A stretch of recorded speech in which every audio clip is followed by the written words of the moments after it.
So from our values, looking at an entrepreneurial spirit, again, we're a company, a small business, roughly around 200 employees, but we find it very important to have that entrepreneurial spirit as we work, and also with that global concern. For us as a community, we're working in schools to help kids learn science, because that's something we can do. We understand the purpose of giving back. I'm in the research world because of an Indian by the name of Dr. O.P. Verma.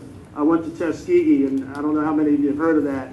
Tuskegee has a relationship with India in working in food safety, and that's one of the meetings I have to go to right away to look at food safety issues. But if it wasn't for Dr. O.P. Verma, I would not be where I am today, understanding research and development. So we go to Haiti, and we work with infectious diseases in Haiti to try to give back, and we all know about the cholera and all the issues down there. And my special thanks to Dr. Vinod Jain for having hosted us during a luncheon meeting, which was outstanding in my view. The kind of commitment the Maryland State and the 3 institutes that we visited have shown, and the keenness to actually engage deeply with the Indian industry and Indian academia needs to be really appreciated at this opportunity. And I can tell you that we are very serious from the Indian biotechnology and pharmaceutical industry to really explore how the 2 countries, industries and academia, can play a really meaningful role in saving human lives. I believe that now we really need to quickly move on to the next wave of innovation, which I believe India is all set as at this point in time, because we have skilled human resource thanks to the initiatives for the last 20-30 years Government of India has been taking, thanks to the generic pharmaceutical industry, which really has contributed in making medicines affordable worldwide, which raised the whole infrastructure today that we are proud of, the whole human resource capability that India is witnessing and the whole world, the way we are able to, as Indians work elsewhere, the intention, the access to money. However, I believe that now is the right time with all these capabilities that the Indian industry, Indian academia and US academia to deeply engage with a different aim of bringing affordable, innovative medicines to the world. Again, I'm Gayatri Varma. I'm the Office of Tech Commercialization at the University of Maryland. It is one of the largest, it's the flagship university for the state of Maryland. But I must acknowledge my colleagues hiding way in the back there from our sister campus, which has all the professional schools. Jim Hughes, if you would please stand up. Between our 2 campuses, we have over $1 billion in research funding. And it is Jim and my job to oversee commercialization of the research that happens at the university. And to do that, we have built a very strong ecosystem in place and put together something that allows for these technologies. And since primarily most of your life sciences, it takes a long time to get technology from what's developed at a university to being a product and be something that Dr. Jain's company could sell as a product and save those lives. So we have, as part of that, our state, we are very fortunate to be in the state of Maryland.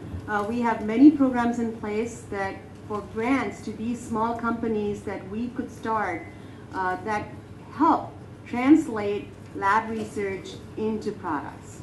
Lifecare Innovations is a model of a company created with the government effort in India. And I'm very happy to say that it originated with the Indo-US technologies working together. I am a PhD from India, but I had opportunity to work at Georgetown University, at Walter Reed Army Institute, and at some work at National Institute of Health. We must say that we may be in infancy of doing applied research, but nevertheless we have developed 5 new drugs completely in India, in the Indian academic institutions and Lifecare Innovations in-house abilities put together. India has a sufficient capacity to grow food to an extent that we don't have capacity to store and distribute. We didn't invite Cargill and Monsanto to come and solve our problems. BT food is not a solution, GM is not a solution, Biotechnology is not a solution to a human establishment. European Union has purchased 11.5 million hectares of land in Africa for biofuels. Biofuels, that means they have snatched away the food which the Africans will eat. 11.5 million hectares can feed 100 million Africans for 1 year. I think Biotechnology is not a solution. That is my conclusion. Yeah, please. That's my hold on. conclusion. The idea was not a presentation. Questions. I am giving a solution, not a question. Well, that was not the forum. Thank you very much. A very good afternoon to all of you. On behalf of FICCI, it is indeed an honor and privilege for me to welcome the Governor, Mr. Martin O'Malley, and the accompanying distinguished delegates from Maryland. May I request you to please give a round of applause.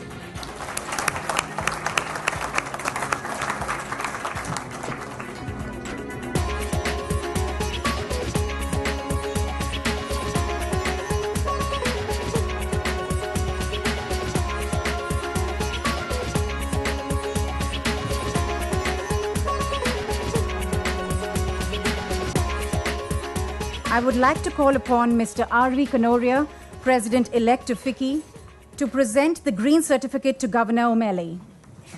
We are planning to plant 10 tree saplings in your name, Honorable Governor, in a rural district of the state of Rajasthan.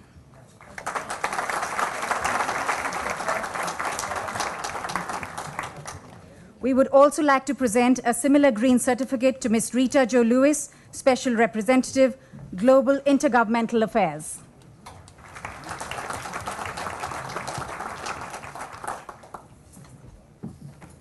May I now request Mr. Kanoria to make his welcome address. On behalf of FICCI, it's really an honor and a privilege for me to welcome and address the Governor and the accompanying delegates from Maryland. May I also mention that our co-host for this event is the Meridian International Center, which is a Washington, D.C. based advocacy group that specializes in non-partisan public diplomacy, international relations, and international education.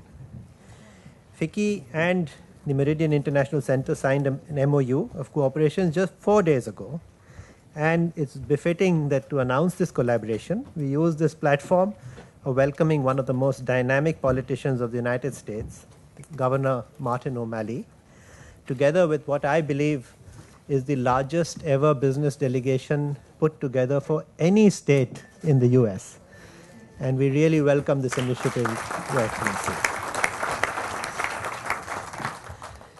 Directly or indirectly, FICCI represents more than 250,000 business units in the country because of its federal structure. FICCI has been a change agent and a thought leader and has remained at the forefront of social, economic, and political change.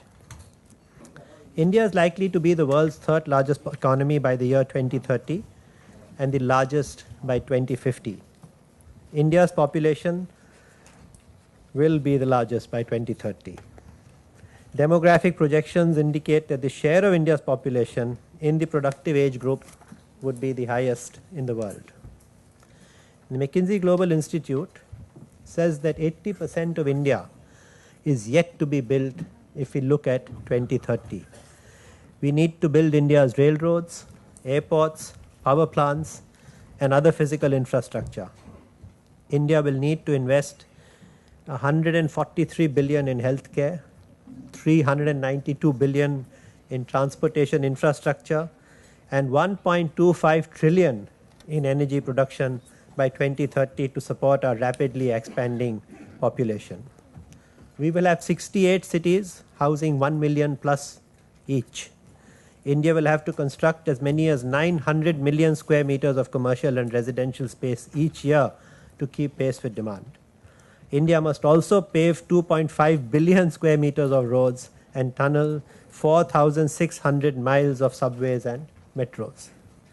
This incredible growth of the Indian economy has already resulted in a positive spillover effect for India and the United States, where trade has quadrupled in the last 5 years, touching US dollars 50 billion. If we add services trade figures to these, the United States is definitely our largest trade partner. India is also a growing source of foreign direct investment into the United States. The total stock of FDI from India to the US stood at 30.5 billion at the end of 2010. Our companies have invested heavily in US industries such as manufacturing, life sciences, energy, and information technology. I know that clean tech and life sciences is very dear to your heart, Your Excellency, and is very much part of the initiatives of this delegation. FICCI has also been deeply involved in building closer economic ties between India and the US through interactions with governments of both countries, policy makers, think tanks like the Brookings Institute, and advocacy bodies. The Indo-US relationship is multifaceted and extends well beyond intergovernment interaction.